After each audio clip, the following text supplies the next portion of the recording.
স্কুলে আমি 3 থেকে 4 বছর মাঝখানে ছিলাম না। তো 19 বছর থেকে আমি 4 বছর বাদ দিলেও প্রায় 15 বছর। 15 বছরের মধ্যে এই অবিস্মরণীয় ঘটনা আর ঘটে নাই, যেটা আমার সর্বপ্রথম ক্লাসটাও আমার ছিল এবং সর্বশেষ ক্লাসটাও আমার ছিল। হ্যাঁ, এটা হচ্ছে 2025 সালের এসএসসি কুইজ। হ্যাঁ, তো আমাদের লাইফেও প্রত্যেকটা স্কুল বা কলেজে কিছু বেস থাকে যেগুলোকে টিচার বা শিক্ষকরা মনে রাখে।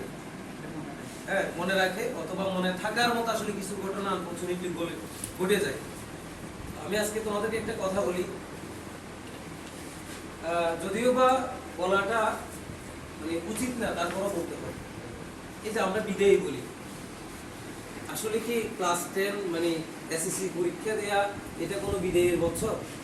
বিদায় হচ্ছে ছাত্র জীবনের বিদায় হচ্ছে যে যেদিন মাস্টার্স পরীক্ষা দিয়ে দিবে, স্নাতকোত্তর শেষ হবে, যেদিন